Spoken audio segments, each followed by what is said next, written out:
क्या कभी आपने ये नोटिस किया है कि सब कुछ सीखने जानने के बाद भी आपको ऑप्शंस बाइंग में लॉस क्यों होता है? आपको सब पता है, कैंडल स्टिक के बारे में पता है, चार्ट पैटर्न के बारे में पता है, मूविंग एवरेजेस के बारे में पता है, मतलब जो भी इंडिकेटर्स वगैरह है या प्राइजेक्शन है उसके बारे में सारी चीज़ें आपको पता है, बावजूद इसके आपको ऑप्शन बाइंग में लॉस क्यों होता है? तो ये वीडियो बहुत ही ज़्यादा इंपॉर्टेंट होने वाली है। अगर आप भी ऑप्शन बाइंग करके लॉस कर रहे हैं तो जो छोटी छोटी गलतियां जो आपको चार्ट पे दिखता है, बराबर दिखता है, लेकिन आपको वो चीज़ छोटी लगती है मीन्स आप ऐसा सोचते होंगे कि इन चीज़ों से कोई फर्क नहीं पड़ता है, ठीक है, लेकिन वही जो छोटी चीज़ें होती हैं ऑप्शन बाइंग में बड़ा बड़ा लॉस आपका करा देती हैं। तो ये वीडियो अगर आपके पास टाइम है तभी देखो, आपके पास टाइम नहीं तो अभी इस वीडियो को मत देखो, ठीक है। टाइम निकाल के अच्छे से इस वीडियो को देखना, छोटे छोटे पॉइंट से लेकिन बहुत ही काम के पॉइंट से जो आपकी ऑप्शन बाइंग है उसको एक अलग लेवल तक पहुंचा देंगे। इन गलतियों को आप अगर ना करेंगे तो गलतियां क्या है इसको हम समझते हैं। जैसे कि अभी हम चार्ट पे देख रहे हैं, सबसे पहला चार्ट ये है, दूसरा चार्ट ये है, तीसरा चार्ट ये है। अब यहाँ पे देखिए तीनों चार्ट में लगभग 100 पॉइंट का यहाँ भी इसने कवर किया है, 100 पॉइंट का यहाँ भी इसने कवर किया और 100 ही पॉइंट का लगभग इसने कवर किया है। लेकिन एज ए ऑप्शन बायर आपको इन तीनों में से कौन सा ऐसा चार्ट है जिसमें जल्दी प्रॉफिट होता और ज़्यादा प्रॉफिट होता? सिंपल सी बात है, एज ए ऑप्शन बायर ये जो सेकंड नंबर वाला चार्ट है इसमें आपको जल्दी प्रॉफिट होता और ज़्यादा प्रॉफिट होता। क्यों? क्योंकि इसमें मोमेंटम कैंडल्स बनी हुई हैं, मतलब जो कैंडल है वो बराबर फॉलो थ्रू कर रही है दूसरी बुलिश कैंडल को, ठीक है। अब यहाँ पे देखिए, मान लो एक ब्रेकआउट लाइन थी, ठीक है, ये ब्रेकआउट लाइन थी और यहाँ पे क्या हुआ, इसने ब्रेकआउट किया, बुलिश कैंडल के साथ ब्रेकआउट किया, ठीक है।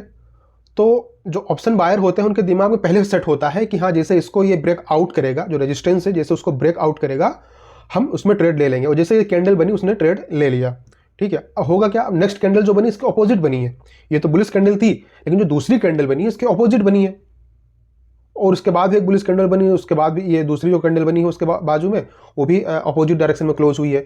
तो मान लो अगर मैंने यहाँ पे ट्रेड ले लिया होता, जैसे इसने ब्रेकआउट किया है, बुलिश कैंडल है और मैंने यहाँ पे ट्रेड ले लिया, तो इस ट्रेड में हमें अगर प्रॉफिट भी हो जाता है, मान लो हमें प्रॉफिट भी हो भी गया अगर, तो जो थीटा डीके होता है ऑप्शन बाइंग का जो दुश्मन होता है टाइम डीके, ठीक है, तो इसने इतना टाइम यहाँ पे बिताने के बाद जब इस मोमेंटम को पकड़ा है तो यहाँ तक पहुँचते पहुँचते जो उसका प्रॉफिट था, तो हमने जो दिन भर ट्रेडिंग किया हुआ उसका जो ब्रोकरेज है उसी में चला जाएगा। आप ये दूसरे वाले चार्ट में एंट्री लेते तो क्या होता, आपका जो टारगेट है वो जल्दी अचीव हो जाता है, क्योंकि इसमें बैक टू बैक जो है ये बुलिश फॉर्मेशन होता गया है, उसको फॉलो थ्रू मिलता गया है, इसलिए यहाँ पे जो प्रॉफिट था वो आपको जल्दी और ज़्यादा मिल जाता, क्योंकि यहाँ टाइम डीके जो होता थीटा डीके यहाँ पे ना के बराबर होता। ये तो ऐसे नॉर्मल बात होगी, ठीक है। अभी जो असली मैजिक है, जो असली चीज़ है वो नेक्स्ट स्लाइड में आप देखने वाले हैं। तो यहाँ पे हमने क्या समझा कि जो कैंडल होती है ना, वो कैंडल हमको पता है बुलिश है, बेरिश है, ये हैमर है, ये डोजी है, जो भी है, ठीक है, सब पता है, लेकिन वो कैंडल फॉर्म कहाँ पे हो रही है, किस जगह पे हो रही है, ठीक है। तो कैंडल का फॉर्मेशन जो है अगर सही जगह पे आपको पता चल जाए कि हाँ यहाँ पे ये सही जगह पे सही कैंडल फॉर्म हो रही है, तो आप ट्रेड में एंट्री जो है अच्छे से ले सकते हैं, उससे प्रॉफिट भी निकाल सकते हैं। तो कैंडल को जानना जितना जरूरी है उतना ही उस कैंडल को कहाँ पे बन रही है ये भी जानना जरूरी है। इस चीज को नेक्स्ट स्लाइड में हम अच्छे से समझने वाले हैं। तो यहाँ पे आप देखिए, यहाँ पे क्या हुआ, जैसे एज ए ऑप्शन बायर आप क्या करते हैं, यहाँ पे मान लो ये इसका रेजिस्टेंस है, ठीक है, ये इसका रेजिस्टेंस है, तो यहाँ मैंने एक रेजिस्टेंस लाइन खींच दी ऊपर, ठीक है, सभी लोग ऐसा ही करते हैं, ठीक है, उसको मार्क कर लेते हैं। और प्लान हमारा क्या होता है, हमारे दिमाग में क्या चल रहा होता है, जैसे ही इस रेजिस्टेंस को ये ब्रेक करेगा, ब्रेकआउट करेगा एक बुलिश कैंडल के साथ, ठीक है, वहां पर हम ट्रेड ले लेंगे, बुलिश कैंडल होगा, थोड़ा वॉल्यूम होगा, हम ट्रेड ले लेंगे, एक्टिवेट हो जाएगा हमारा ट्रेड। ये 3 मिनट का टाइम फ्रेम हमने सेलेक्ट किया, ठीक है, 2 मिनट में इतना कैंडल बन चुका है, लास्ट के कुछ सेकंड्स बाकी हैं, लास्ट के कुछ सेकंड्स बाकी हैं, लेकिन इतनी बड़ी बुलिश कैंडल बन चुकी है। तो हमें क्या लगता है कहीं ये मोमेंटम मिस ना हो जाए, बस हम एंट्री कर लेते हैं कि 2 मिनट तो हो ही गया है, 3 मिनट का टाइम फ्रेम है, 2 मिनट हो गया है, लास्ट के कुछ सेकंड बाकी हैं 3 मिनट कंप्लीट होने में, हम एंट्री कर जाते हैं। जैसे हम एंट्री करते हैं क्या होता है, यहाँ पे वही कैंडल एक हैमर बना दिया, एक इन्वर्टेड हैमर यहाँ पे बन गया। अब क्या है, कुछ लोग ये बनने के बाद भी, अब ट्रेड तो ले चुके हैं, लेकिन कुछ लोग ये बनने के बाद भी ट्रेड ले लेते हैं। क्यों? क्योंकि उसने ब्रेक किया और ब्रेक करने के बाद ऊपर क्लोज कर दिया, लेकिन इस जो ये वीक बनी हुई है इसका जो सेलिंग प्रेशर है वो उनके दिमाग में नहीं आता है। सिंपल सी बात है, जिन्होंने यहाँ पे बाइंग की है, यहाँ पे बाइंग की है, यहाँ पे बाइंग की है या यहाँ पे बाइंग की है, तो उनका टारगेट क्या होगा, टारगेट उनका क्या होगा, जो रेजिस्टेंस है वही उनका टारगेट होगा, ठीक है। तो हम क्यों ये भूल जाते हैं, जब यहाँ पे एंट्री लेते हैं तो क्यों हमें ये बात भूल जाते हैं हम ये बात कि जो ये लोग हैं ये प्रॉफिट भी यहाँ पे बुक करेंगे, ये प्रॉफिट भी यहाँ पे बुक करेंगे। जब प्रॉफिट बुक करेंगे तो प्राइस नीचे, सेलिंग प्रेशर बढ़ेगा, प्राइस नीचे आ जाएगा।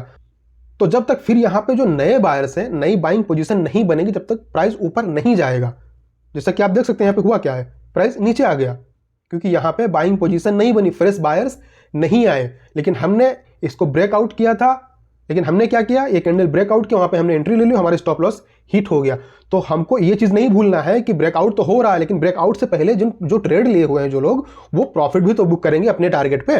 तो यहाँ पे हम कब ट्रेड ले सकते हैं, जैसे कि इसने ब्रेकआउट कर दिया था, ठीक है, ब्रेकआउट करने के बाद में ये प्राइस थोड़ा सा ऊपर जाता, उसके बाद जब रीटेस्ट करता है, यहाँ पे वापस से रीटेस्ट करने आता है यहाँ पे, ठीक है, यहाँ पे रीटेस्ट करता है, यहाँ पे कोई बुलिश चार्ट पैटर्न बनता है, या हमारा जो इंडिकेटर्स यूज कर रहे हैं वो हमको बुलिश का सिग्नल देता, लेकिन वो रीटेस्ट करने आए, जो इसका रेजिस्टेंस था ब्रेक करने के बाद उसको एज ए सपोर्ट वो रीटेस्ट करने आएगा, तब हम इसमें एंट्री ले सकते हैं। या तो रीटेस्ट लाइन पे हम एंट्री ले लेंगे, या तो जिस कैंडल ने इसको ब्रेकआउट किया है उसका हाई जैसे ब्रेक करेगा वहां पर हम एंट्री ले लेंगे। तो ये तो छोटी छोटी चीजें हैं, ठीक है, ये छोटी छोटी चीजें हैं, लेकिन इसी को हम लोग इग्नोर कर देते हैं। लाइव चार्ट में जब हम लाइव मार्केट में जब हम ट्रेड करने बैठते हैं तो इस चीज को हम इग्नोर कर देते हैं, जिसकी वजह से हमें बड़े बड़े लॉसेस हो जाते हैं। तो सही तरीका क्या है, कैंडल स्टिक हम जानते हैं, लेकिन कैंडल स्टिक कौन सी कहां पे बन रही है ये भी हमें देखना है। साथ ही साथ अगर ब्रेकआउट कर रहा है तो ब्रेकआउट से पहले जिन्होंने ट्रेड ले रखा होगा वो अपना टारगेट वहां पे बुक करेंगे, ये पॉइंट भी हमको अपने दिमाग में लेके चलना है। तो जब तक नई फ्रेश पोजीशन नहीं बनेगी तब तक हम उस ट्रेड में एंट्री नहीं करेंगे। नई फ्रेश पोजीशन कैसे हम अंदाजा लगाते हैं,